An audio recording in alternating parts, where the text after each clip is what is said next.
नमस्कार, मैं हूं अंकुर और आप देख रहे हैं सत्यहिंदी.com। सत्य हिंदी की खबरें शुरू करें उससे पहले आपको यह बता दें, जैसा कि आपको पता भी होगा कि सत्य हिंदी का ऐप आ चुका है और उसको डाउनलोड करने के लिए आपको इस वीडियो के डिस्क्रिप्शन में जाना होगा। इस ऐप को आप गूगल प्ले स्टोर से भी डाउनलोड कर सकते हैं। और अब नजर डाल लेते हैं अब तक की सुर्खियों पर। आज एक बार फिर पेट्रोल और डीजल की कीमतों में बढ़ोतरी की गई है, जिसके साथ ही तेल की कीमतें दिल्ली में रिकॉर्ड स्तर पर पहुंच गई हैं। दिल्ली में पेट्रोल की कीमत 102 रुपये 14 पैसे प्रति लीटर हो गई है और डीजल की कीमत 90 रुपये 47 पैसे प्रति लीटर हो चुकी है। तो मुंबई में पेट्रोल की कीमत 108 रुपये 19 पैसे प्रति लीटर और डीजल की कीमत 98 रुपये 16 पैसे प्रति लीटर हो चुकी है। बता दें, आज पेट्रोल की कीमत में 25 पैसे और डीजल की कीमतों में 37 पैसे बढ़ाए गए हैं।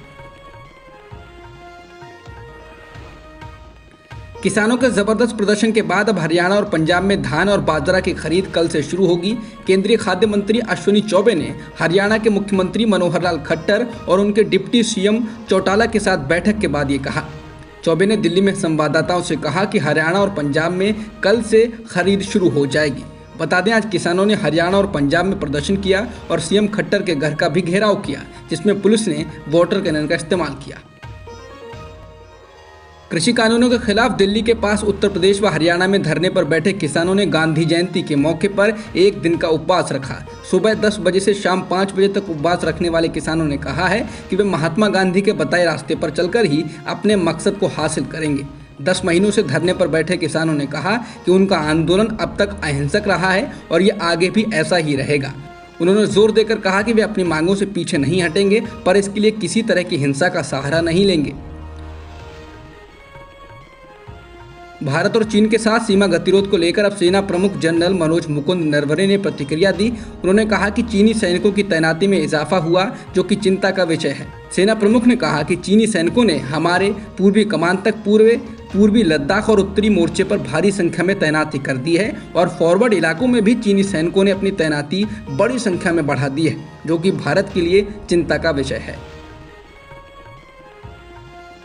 पंजाब कांग्रेस अध्यक्ष पद से अचानक से इस्तीफा देकर कांग्रेस के सामने नया संकट खड़ा करने वाले नवजोत सिंह सिद्धू ने अब कहा कि वो चाहे किसी पद पर रहें या ना रहें, लेकिन वो राहुल गांधी और प्रियंका गांधी का साथ देते रहेंगे। सिद्धू ने ट्वीट कर कहा कि गांधी जी और शास्त्री जी के सिद्धांतों पर कायम रहूंगा, पद रहें या ना रहें, राहुल गांधी और प्रियंका गांधी के साथ खड़ा रहूंगा। सभी नकारात्मक ताकतें मुझे हराने का पूरा जोर लगा लें, लेकिन सकारात्मक ऊर्जा का हर कतरा पंजाबियत और हर एक पंजाबी को जीत दिलाता रहेगा।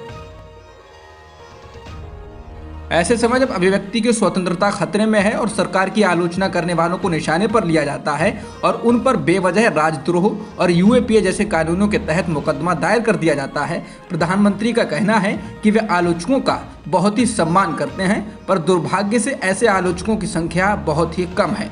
नरेंद्र मोदी ने एक पत्रिका को दिए इंटरव्यू में कहा, मैं खुले दिल से आलोचकों का बहुत सम्मान करता हूँ, लेकिन दुर्भाग्य से आलोचकों की संख्या बेहद कम है। ज़्यादातर लोग सिर्फ आरोप लगाते हैं। उन्होंने इसके आगे कहा, जो लोग धारणा के आधार पर खेल करने का प्रयास करते हैं उनकी संख्या बहुत ज्यादा है। प्रधानमंत्री ने कहा कि अधिकतर लोग आरोप लगाते हैं क्योंकि उनके पास मुद्दे के बारे में पढ़ने की फुर्सत नहीं है, जबकि आलोचना गहन शोध या अध्ययन पर आधारित होती है।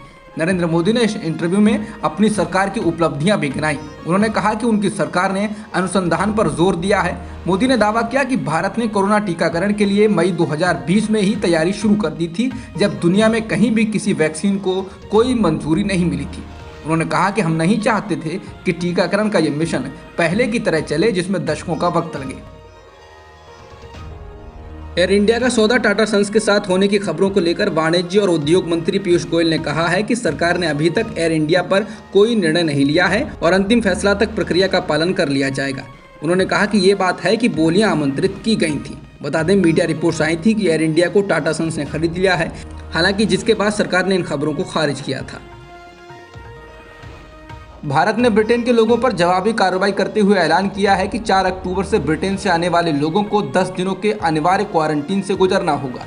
ये उन लोगों पर भी लागू होगा जिनका टीकाकरण हो चुका होगा, जिसके बाद अब ब्रिटिश उच्चायोग ने कहा है कि हम कोविड-19 वैक्सीनेशन सर्टिफिकेशन को मान्यता देने की अपनी पॉलिसी में विस्तार करने के लिए भारत से लगातार संपर्क में है। बता दें, ब्रिटेन ने भारतीय नागरिकों के लिए ब्रिटेन में क्वारंटीन अनिवार्य कर रखा है, जिसके बाद भारत ने ये कदम उठाया है। अमेरिका के उप विदेश मंत्री वेंडी शर्मन 7-8 अक्टूबर को पाकिस्तान के दौरे पर रहने वाली हैं। उससे पहले उन्होंने कहा है कि वो पाकिस्तान के साथ आतंकवाद के खिलाफ लड़ाई में एक मजबूत साझेदारी चाहते हैं और हम ये उम्मीद करते हैं कि पाकिस्तान सभी चरमपंथी गुटों और आतंकी समूहों के खिलाफ बिना कोई भेदभाव किए कार्रवाई करेगा। उन्होंने कहा कि दोनों ही देश आतंकवाद से बुरी तरह प्रभावित हुए हैं और हम सभी क्षेत्रीय और वैश्विक आतंकी खतरों को खत्म करने के लिए सहयोग की उम्मीद करते हैं।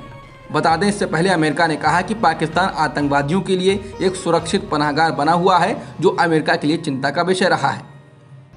अब तक की खबरों में इतना ही। बाकी खबरों के लिए बने रहिए सत्यहिंदी.com के साथ। सत्य हिंदी का ऐप डाउनलोड करें गूगल प्ले स्टोर पर।